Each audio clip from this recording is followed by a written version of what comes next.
Hello and welcome to Priyanshu's pre-match analysis of Australia versus New Zealand, the Trans-Tasman rivalry, the Chappell-Hadlee series 2016. They played Chappell-Hadlee series in New Zealand in February and New Zealand won the series 2-1. South Africa recently beat Australia 5-0 in South Africa, a clean sweep, a whitewash, but a common factor. Mitchell Starc, he wasn't playing. Mitchell Starc is back. Mitchell Starc, he is the best bowler with the white ball in his hand, and arguably the best bowler with a red ball in his hand too. He swings the ball around at great pace, swings the ball both ways, troubles both left-handers and right-handers openers. Well, they would be intimidated by him, doesn't matter which opener you are, which country do you play for. If you are up against Mitchell Starc, you have to be really careful. Pat Cummins, the poster boy of injury for Australia, he's back. He can clock up to 150 kilometers per hour, but now he's coming back from an injury. So I don't know if he'll go full throttle in this first game. Josh Hazlewood, he's been consistent. He should be playing. Adam Zampa, the leg spinner, pretty aggressive. He likes to take wickets. Batting-wise, Australia, they look pretty solid. They have David Warner and Aaron Finch at top, followed by Steven Smith. You have George Bailey, who's been consistent. I'll be playing Glenn Maxwell and Mitchell Marsh as the all-rounders in the team. I'm not sure how good a form James Faulkner is in. Matthew Wade is a wicketkeeper batsman. He is aggressive. He hasn't been amongst runs, but he's better than Peter Neville when it comes to ODIs. So overall, Australia looks pretty solid to me. Now let's talk about New Zealand. They don't have the services of Ross Taylor.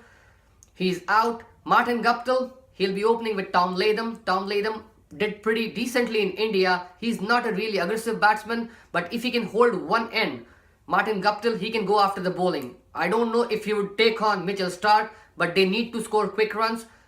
You can score runs on this wicket. The wicket aided spin in the recently held Sheffield Shield tournament, but it's a good wicket to bat on. They have a decent middle order. Colin Munro, he can score some quick runs.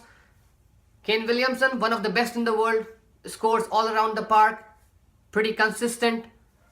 They have Jimmy Neesham in the squad, Mitchell Santner. Mitchell Santner is pretty much on the lines of Daniel Vettori. He's an earnest player, he's a hard-working player. When the conditions help him, he can take wickets and take wickets in heaps. We have seen that against India in World T20 series. BJ Watling, he's a good wicket-keeper batsman in the tests. He's a hard-working batsman, but he doesn't score runs quickly. So they need somebody down the order to score quick runs. And Grandholm, he could be the dark horse here. He could be the guy who can score quick runs. The last ODI he played was in 2012. So it's been a while. But what we saw in the recently concluded series against Pakistan, that he can hit the long ball, he can score quick runs. I'm not sure how good and how effective would be his medium pacers on this particular ground. But they need a player like him to score runs low down the order. Overall, the Australian teams looks stronger to me, but between Australia and New Zealand, you never know. New Zealand sometimes come up with their A game against Australia. We have seen that in the past. If I have to pick a team from among these two, I'm going with Australia for this game because Mitchell Starc is back and they are playing in Australia. Have a great game. Enjoy your day, enjoy your night, wherever you are. Bye-bye. Talk to you later.